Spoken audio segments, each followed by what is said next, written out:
बिस्मिल्लाहिर्रहमानिर्रहीम। Dear students, अस्सलाम वालेकुम। My name is Rehan Sadiq. बेटा, इससे पहले लेक्चर में हमने रिटायरमेंट के सवाल को किस तरीके से हल करना है उसका एक पूरा प्रोसीजर देखा था, जिसमें हमने क्वेश्चन को पहले देखा कि उसमें बैलेंस शीट गिवन होती है, एडजस्टमेंट्स को देखा कि एडजस्टमेंट के कुछ हिस्से थे वहाँ पर, पहले गुडविल के बारे में थी, फिर रिवेलेशन के बारे में थी, फिर रिटायरिंग पार्टनर के हवाले से बात थी कि उसे पेमेंट कैसे करनी है। उसके बाद जर्नल एंट्रीज पास हुई और हमने कुछ लेजर्स अकाउंट बनाए।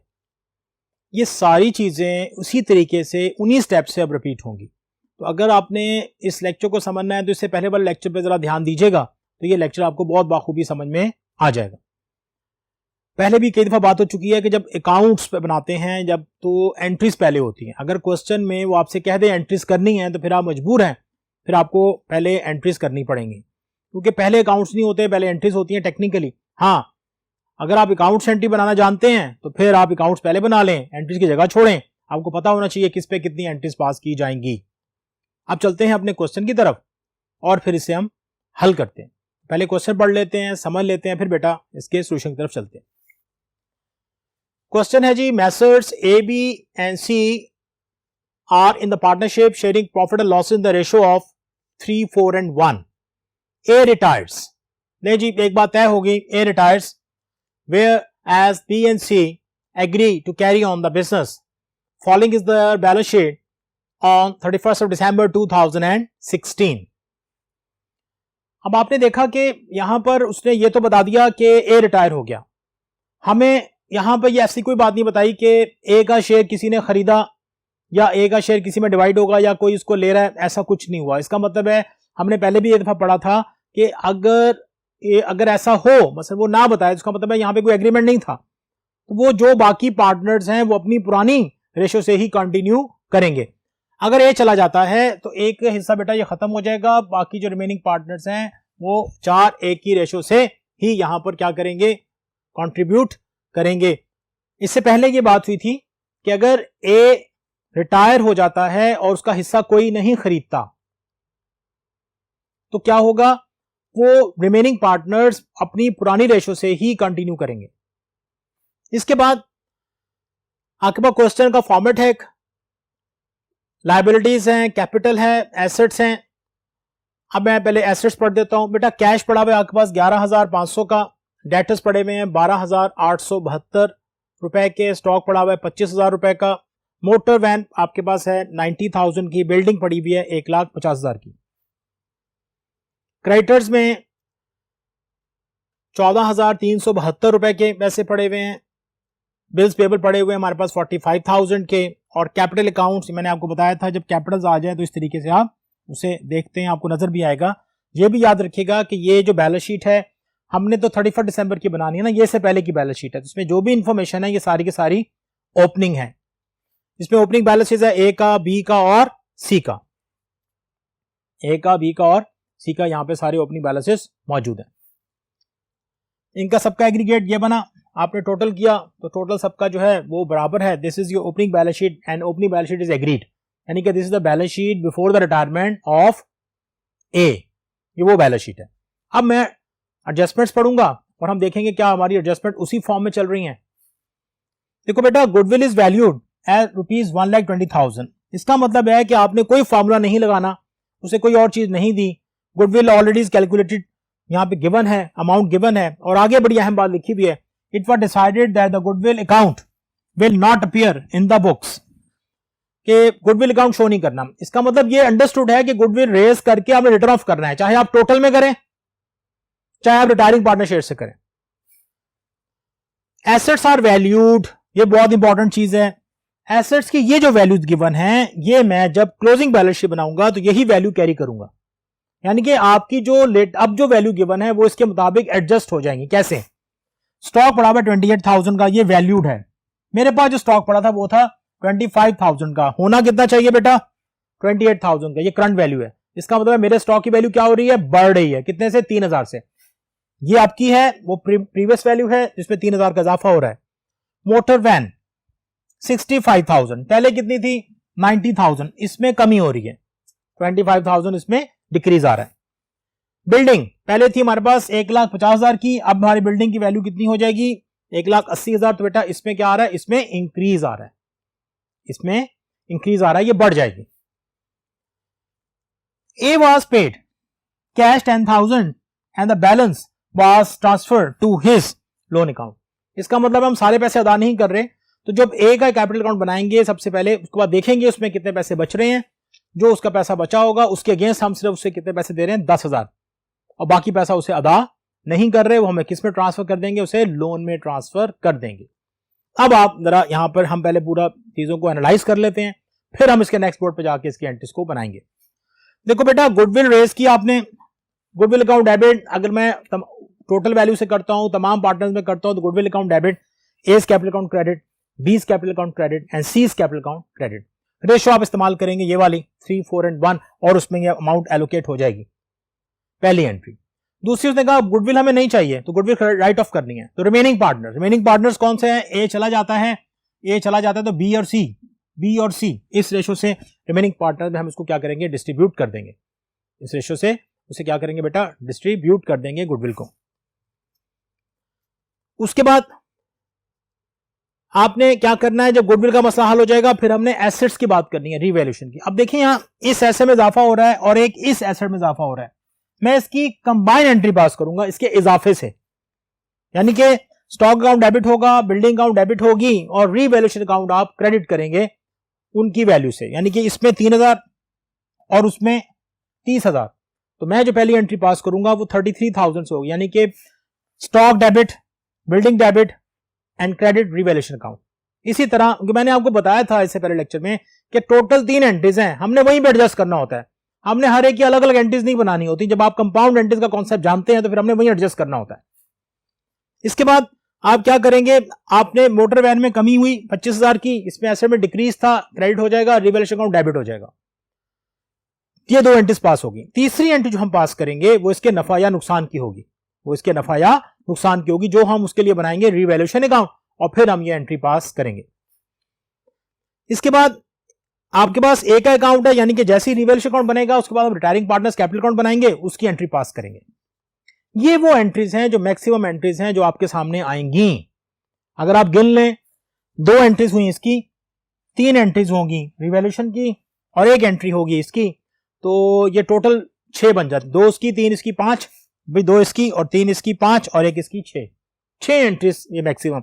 अगर आप क्वेश्चन को इस तरह कैलकुलेट कर लें, एंट्रीज को कैलकुलेट कर लें क्वेश्चन पढ़ने के बाद, तो आपको पता है कि आपको कितनी जगह पे एंट्रीज पास करनी होती हैं। तो अब चलते हैं बेटा नेक्स्ट बोर्ड पर और इसकी एंट्रीज को देखते हैं कि एंट्रीज कैसे पास की जाएंगी और किस एंट्री में क्या फिगर आएगी, क्या आएगा, ये सब वहां जाके हम देखते हैं। तो आए चले नेक्स्ट बोर्ड पर। बेटा ये हमने उसी तरह ही एक जर्नल बना लिया और जर्नल में मैं अब एंट्रीज उसी तरतीब से पास कर रहा हूं जिस तरतीब से मुझे वो इन्फॉर्मेशन दी गई थी सवाल में। आपने इसे बहुत ध्यान से सीखना है, समझना है, ताकि ये बात आपको अच्छी तरह समझ में आ जाए। क्योंकि इसके बाद हमें लेजर्स अकाउंट बनाने हैं, तो मैं लेजर्स अकाउंट में बाद में जाऊंगा, पहले मैं सारी एंट्रीज क्लियर कर दूंगा और उसकी पोस्टिंग भी समझा दूंगा कि जब हम इन्हें अकाउंट्स में जाकर देखेंगे तो पोस्टिंग कैसे कैसे हमें नजर आएगी। सबसे पहले एंट्री थी आपकी गुडविल रेस करने की। आपने गुडविल रेस की तो गुडविल अकाउंट डेबिट हुआ और old partners capital account credit हो गए। आपको याद था कि इसकी जो रेशो थी, जो रेशो वहां पे गिवन थी, उसी रेशो से ये तकसीम किए गए हैं। जो रेशो वहां गिवन थी उसी रेशो से इसको तकसीम किया गया है, यानी कि 3, 4 और 1 की रेशो से तकसीम किया गया। टोटल अमाउंट कितनी थी आपके पास, 1,20,000। आपने इसको 8 से डिवाइड किया, फिर 3 से मल्टीप्लाई किया, फिर 4 से, फिर 1 से, तो आपके पास ये फिगर्स कैलकुलेट होके सामने आ गई। गुडविल अकाउंट डेबिट और एस कैपिटल अकाउंट क्रेडिट, बीस capital account credit and seize capital account credit. मैं फिर बताता चलूं, जब हम ए का अकाउंट बनाएंगे तो उसमें क्रेडिट साइड पे अमाउंट आ रही होगी 45,000। जब बी का अकाउंट बनाएंगे तो वहां पे क्रेडिट साइड पे अमाउंट आ रही होगी 60,000, और जब हम सी का अकाउंट बनाएंगे तो वहां पे अमाउंट जा रही होगी 15,000 रुपए। क्लियर हो गया जी। आगे चलें। अब क्योंकि गुडविल हमने अकाउंट्स में शो नहीं करनी थी, यानी गुडविल अकाउंट अगर डेबिट होता तो वो तो नजर आता, तो हमने उसे खत्म करना है। अब जाहिर है जो रिमेनिंग पार्टनर है वो इसे खत्म करेंगे, वो इसे राइट ऑफ करेंगे। अब रिमेनिंग पार्टनर हमारे बी और सी थे, और रिमेनिंग पार्टनर्स की आप जानते हैं कि जो रेशो है वो बनी 4:1। अब बीस capital account debit, seize capital account debit and goodwill account credit. अगर आप 1,20,000 को 4:1 की रेशियो से डिवाइड करेंगे, उसे सॉल्व करेंगे तो इसका 96,000 और इसका 24,000 बनेगा। ये आपने गुडविल के अकाउंट को एडजस्ट कर दिया। अब आप देख सकते हो कि इन दो एंट्रीज में ए के अकाउंट में जितने पैसे ट्रांसफर हुए हैं 45,000 थे, लेकिन बी और सी के अकाउंट में पहले 60,000 गया, एक बी के अकाउंट में फिर डेबिट हुआ 96,000 और सी के अकाउंट में पहले क्रेडिट हुआ 15,000 और फिर डेबिट हुआ 24,000। ये आपके पास गुडविल का हिस्सा मुकम्मल हो गया। अब बेटा मैं जा रहा हूं रीवैल्यूएशन में। तो मैंने आपको बताया था कि इंक्रीज इन एसेट हो और डिक्रीज इन लायबिलिटी हो तो एक ही एंट्री हम पास करते हैं। तो इस वक्त इंक्रीज इन एसेट से मैं आपको एंट्री दिखा रहा हूं कि हमारे क्वेश्चन में जो इंफॉर्मेशन थी वो इंक्रीज इन एसेट्स के हवाले से थी। स्टॉक अकाउंट डेबिट हुआ 3,000 से, बिल्डिंग अकाउंट डेबिट किया मैंने 30,000 से। आपको याद होगा अकबर स्टॉक की जो फिगर थी एडजस्टमेंट में गिवन थी 28,000 और जो बैलेंस शीट में गिवन थी वो 25,000 थी। तो आपने उसको इंक्रीज किया 3,000 से ताकि वो 28,000 तक चली जाए। इस तरह बिल्डिंग जो आपके पास बैलेंस शीट में पड़ी थी, ओल्ड बैलेंस शीट में 1,50,000 और जो नई बैलेंस शीट बनाएंगे आप उसमें जो बिल्डिंग आप कैरी करोगे उसकी जो अमाउंट आ रही थी 1,80,000, तो इसमें इंक्रीज कितना आया 30,000। तो 3,000 से डेबिट हुआ और ये 30,000 से डेबिट हुआ, टोटल रिवैल्यूएशन क्रेडिट हो गया आपका 33,000 से। इसके बाद मोटर वैन था, उसने कहा जी मोटर वैन में जो वैल्यू थी वो थी जो बुक में शो हो रही थी वो तो थी 90,000, आप उसको कैरी करेंगे नेक्स्ट बैलेंस शीट में 65,000 से। इसका मतलब है वो वैल्यू क्या हो गई, डिक्रीज हो गई। जब एसेट्स की वैल्यू डिक्रीज होती है तो हम एसेट्स को क्रेडिट करते हैं, एसेट को मैंने क्रेडिट किया, रिवैल्यूएशन को डेबिट किया, कितने से 25,000 से। अब ये तो दो एंट्रीज हैं। अच्छा, इन एंट्रीज का करने का एक फायदा भी छोटा सा ये है कि आप चाहें तो अकाउंट बनाने से पहले, अकाउंट बनाना लाजमी है रिवैल्यूएशन, लेकिन आप उससे पहले ही इसका नफा या नुकसान मालूम कर सकते हैं। वो कैसे, देखें क्रेडिट साइड कितनी शो हो रही है 33 और डेबिट साइड कितनी शो हो रही है 25। तो इसमें जो डिफरेंस आ रहा है बेटा वो 8,000 का है, वो ज्यादा है और ये कम है, यानी कि क्रेडिट साइड ज्यादा है और डेबिट साइड रिवैल्यूएशन अकाउंट की कम है। तो इसका जो लॉस आएगा वो 8,000, प्रॉफिट जो आएगा वो 8,000 में आ रहा है, प्रॉफिट जो आएगा वो 8,000 में आएगा और जो रिवैल्यूएशन का प्रॉफिट आएगा हम उसे तकसीम कर देंगे ओल्ड पार्टनर्स में, तमाम पार्टनर्स में। और जब इसको तकसीम करेंगे बेटा जो रेशो यहां इस्तेमाल होगी वो वही रेशो इस्तेमाल होगी जो इनकी प्रॉफिट शेयरिंग रेशो थी। तो आपने इस तरह 8,000 को तकसीम कर दिया उसी रेशो से। आप देख सकते हैं वो रेशो भी फॉर्चुनेटली ऐसी ही आ रही है 8 के हिसाब से और वहां फिगर भी ऐसी आ रही है 3, 4 एंड 1, 3, 4 एंड 1, 3, 4 एंड 1। तो 3,000, 4,000 और 1,000, क्योंकि इसका एग्रीगेट भी कितना बन रहा है 8 बन रहा है। तो 8,000 को अगर आप 8 से डिवाइड करेंगे तो 1,000 उसका आंसर आएगा। आपने 3 से मल्टीप्लाई किया, फिर 4 से किया, फिर 1 से किया, तो then you have the figure like that. इसके बाद हम क्या करेंगे, अब हमने क्या किया, हम क्या करेंगे, हम बनाएंगे कैपिटल अकाउंट उसका रिटायरिंग पार्टनर का। सबसे पहले ये बनेगा रिटायरिंग पार्टनर से कैपिटल अकाउंट को मैंने बनाया। रिटायरिंग पार्टनर कैपिटल अकाउंट बनाने के बाद उसका जो क्रेडिट बैलेंस था ये देखें, उसको मैंने डेबिट कर दिया 1,18,000। जब हम उसके अकाउंट में पहुंचेंगे हम पता चलेगा ये फिगर वहां पे कैसे आ रही है। मैंने उसे कैश दिया, इसके अगेंस्ट कैश दिया 10,000। इसका मतलब है अगर आप 1,18,000 में से 10,000 उसे पे कर देते हैं तो 1,08,000 की वैल्यू आपके पास बचेगी। ये मैंने उसे ट्रांसफर कर दिया एज लोन अकाउंट। किस पे ट्रांसफर किया बेटा, एज लोन अकाउंट। ये उसका लोन हमारे पास शो होता रहेगा जब तक मैं उसे मुकम्मल अदा नहीं कर देता। अगर इस लोन पे इंटरेस्ट होता तो क्वेश्चन में बताया था इस पे इतने % इंटरेस्ट है। अब आप देख लें, आपने जो एंट्रीज पास की, ये 2 गुडविल की आ गई एंट्रीज और ये 1, 2, 3 रिवैल्यूएशन की आ गई और उसके बाद हमने लोन में ट्रांसफर किया। तो जो एंट्रीज हमने सवाल करने से पहले कैलकुलेट की थी कि हमारे पास 6 एंट्रीज में सवाल हो जाएगा, तो बेटा ये वही 6 एंट्रीज हैं जो आपके सामने मौजूद हैं। तो आपने अब मैं जो आपको जब तीसरे बोर्ड पे लेके जाऊंगा तो मैं इनकी पोस्टिंग आपको दिखाऊंगा कि इसकी पोस्टिंग कैसे की हमने और पोस्टिंग करने के बाद उन अकाउंट्स का रिजल्ट कैसे आया जिसको हमने वहां तकसीम किया, उसको डिवाइड किया, जो भी किया हमने, उसके बाद उसकी एंट्रीज कैसे पास की और फिर हमने किस अकाउंट को कैसे क्लोज किया। तो ये हम देखेंगे इसके तीसरे बोर्ड पर। तो आए चलते हैं इसके बोर्ड नंबर 3 पर। नहीं बेटा, एंट्रीज के बाद और एंट्रीज के साथ साथ जहां पे आपने रीवैल्यूएशन की बात की थी, तो इसका मतलब है जब आप रीवैल्यूएशन अकाउंट बनाते हैं, मैं तो आपको शॉर्टकट बता दिया, अगर आपको समझ नहीं आता तो आप पहले रीवैल्यूएशन अकाउंट जरूर बनाएं। मतलब पहले गुडविल की एंट्रीज पास होंगी, उसके बाद रीवैल्यूएशन अकाउंट जरूर बनेगा। देखें, एसेट में इजाफा था, रीवैल्यूएशन अकाउंट आपने क्रेडिट किया था, तो ये चीजें डेबिट थी। इसी तरह रीवैल्यूएशन अकाउंट डेबिट हुआ मोटर वैन से। अब बेटा फिर वही बात कि यहां पर जो लॉस आपने इसी क्रेडिट साइड बढ़ी थी 33,000, इसमें से 25,000 माइनस किया तो आपके पास जो प्रॉफिट आया रीवैल्यूएशन का, वो आया 8000। इसको आपने जब डिवाइड किया तो ये इस तरीके से लिखा जाता है, एस कैपिटल, बीस कैपिटल, सीस कैपिटल, और ये उसी रेशो से जो इसकी रेशो थी 3, 4 एंड 1 उस पर मैंने डिवाइड किया, जिसकी एंट्रीज आप देख चुके हैं। अगर आप इस एंट्री को यहां अकाउंट से देखना चाहते हैं तो बड़ा सीधा सा तरीकेकार है, रीवैल्यूएशन अकाउंट डेबिट होगा और A's capital account, B's capital account, C's capital account वहां पर क्रेडिट हो रहा होगा। ये एंट्रीज आप पीछे देख के आ चुके हैं। ये तो था रीवैल्यूएशन अकाउंट। रीवैल्यूएशन अकाउंट बनाने के बाद सबसे अहम अकाउंट, उसके बाद जो सबसे पहला अकाउंट बनाया जाएगा वो होगा retiring partners capital account. Retiring partners था हमारा ए। सबसे पहले बेटा बैलेंस शीट में इसका ओपनिंग बैलेंस था 70,000। गुडविल मैंने इसके अकाउंट में क्रेडिट की थी, पहली एंट्री में आपको नजर आएगी 45,000।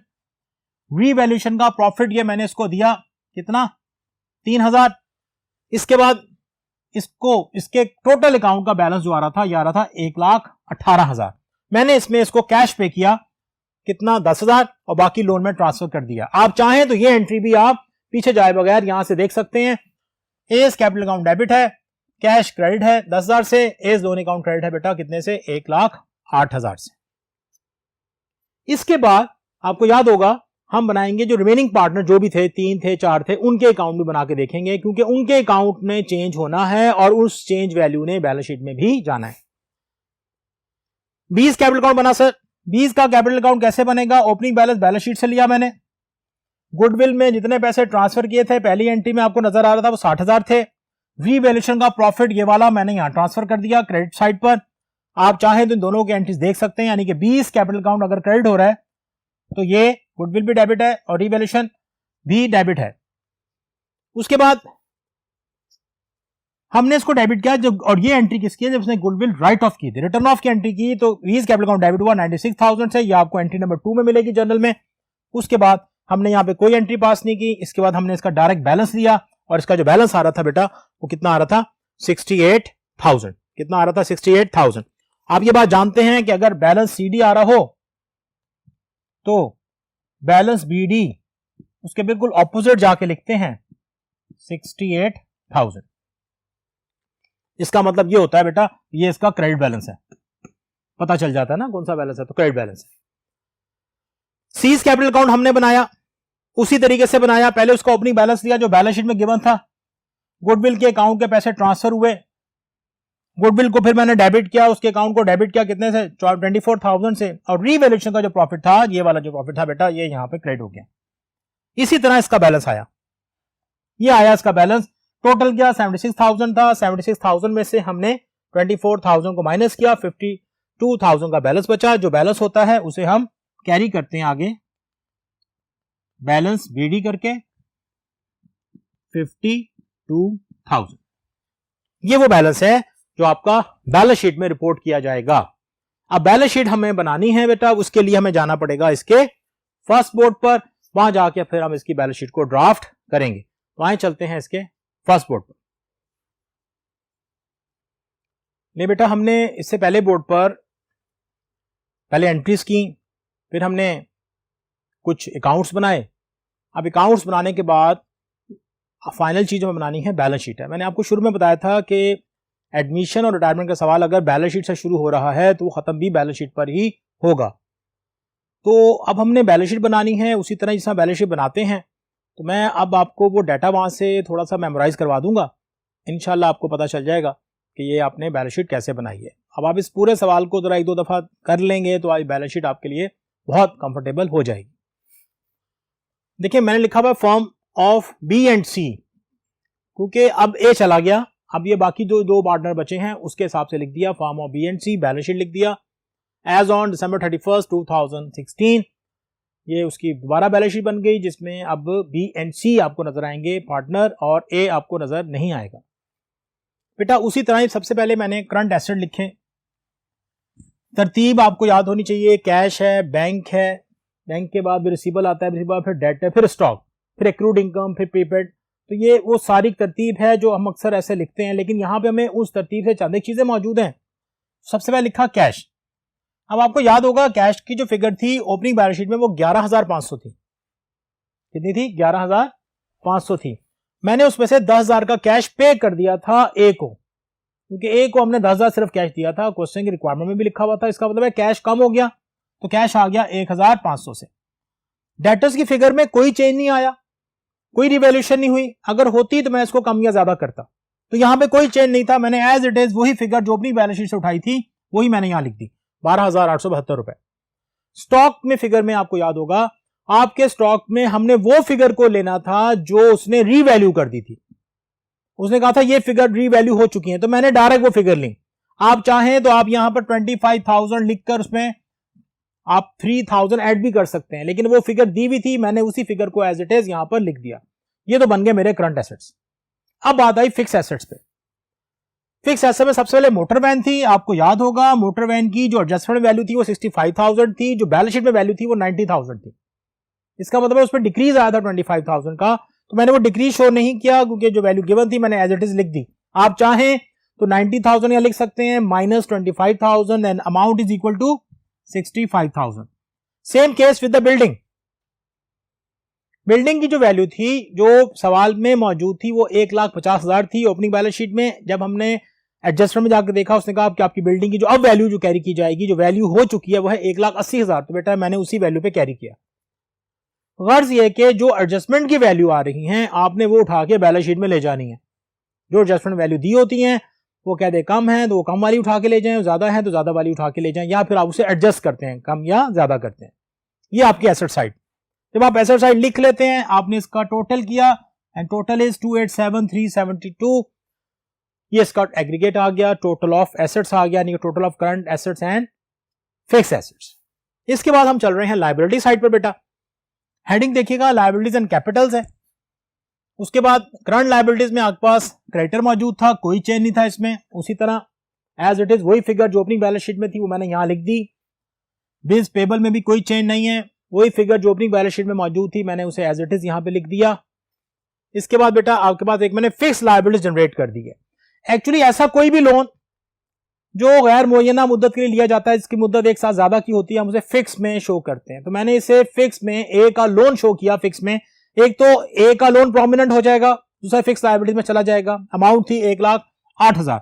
आपको याद होगा बैलेंस हमने छोड़ा था, जब रिटायरिंग पार्टनर कैपिटल अकाउंट का बैलेंस करने लगे थे तो मैंने उस बैलेंस को लोन लिखा था, उसको मैंने किस में ट्रांसफर कर दिया था, लोन में। तो ये वो अमाउंट है। उसके बाद आपने बी और सी के कैपिटल अकाउंट बनाए थे, और कैपिटल अकाउंट में जो उसका सीडी बैलेंस था, जिसको मैंने ऑपोजिट किया था, बीडी बैलेंस लेके गया था, वो जितनी फिगर्स थी वो ये सेम फिगर है, देख लें। बी का बचा था आपके पास सीडी बैलेंस 68,000 और बी का बचा था 52,000। इनको मैंने एग्रीगेट किया, टोटल किया और ये मैंने यहां लिख दिया। अब अगर आप लायबिलिटी साइड का टोटल करें तो ये भी 287,372 होगा। तो बेटा इसमें आपने जो सवाल देखा, जो सवाल को आपने हल किया, वो एक रिटायरमेंट का सवाल था, एक अच्छा सवाल है, इसे आप अच्छा प्रैक्टिस कर सकते हैं, नंबर 1। नंबर 2, आपने पहले क्वेश्चन को अंडरस्टैंड करना है कि दो हिस्सों में क्वेश्चन मैंने लिखा था, ए और बी पार्ट में। ए में ओल्ड बैलेंस शीट थी, बी में एडजस्टमेंट थी। एडजस्टमेंट मैंने 3 हिस्से बनाए थे। एडजस्टमेंट में 3 हिस्से आपको नजर आए थे, पहले गुडविल के हवाले से था, फिर रिवैल्यूएशन के हवाले से था, फिर रिटायरिंग पार्टनर के हवाले से था। तो नॉर्मली ये आपके क्वेश्चन को ग्रिप करने के लिए बड़ा अहम और आसान तरीकेकार है। तो उसी तरह मैंने उस पर एंट्रीज पास की, 6 एंट्रीज पास हुई। कुछ एक आपका रिवैल्यूएशन अकाउंट बना, रिटायरिंग पार्टनर्स कैपिटल अकाउंट बना, और बाकी 2 रिमेनिंग पार्टनर्स कैपिटल थे। फिर अपने एक बैलेंस शीट फॉर्म की। बैलेंस शीट बनाना इसके लिए जरूरी है। क्वेश्चन की रिक्वायरमेंट में अगर सिर्फ इतना लिख देना बैलेंस शीट बनाएं, तो आप खुद ही सारा कुछ कर रहे होंगे। आप अकाउंट्स भी बनाएंगे, बी का कैपिटल, जितने भी पार्टनर्स हैं कैपिटल अकाउंट बनाएंगे, रिवैल्यूएशन अकाउंट भी बनाएंगे। तो बाद दफा सवाल में वो एंट्रीज नहीं करने कहता, वो कहता जी आप मुझे सारे अकाउंट्स बना दें। फिर आप बेटा आपको अकाउंट डायरेक्ट बनाने पड़ेंगे, फिर एंट्री सो इंपॉर्टेंट नहीं होगी, आप उसे कहीं भी रफ जगह पर ऐसी रफली एंट्री पास करके अपने अकाउंट्स को फाइनलाइज कर सकते हैं। ले जी अब इस लेक्चर तक में इजाजत दीजिएगा, इंशाल्लाह फिर किसी चैप्टर से मुलाकात करेंगे, फिर नए चैप्टर का किसी आगाज करेंगे। तो तब तक के लिए इजाजत दीजिएगा, अपना बहुत सारा ख्याल रखिएगा। अल्लाह हाफिज।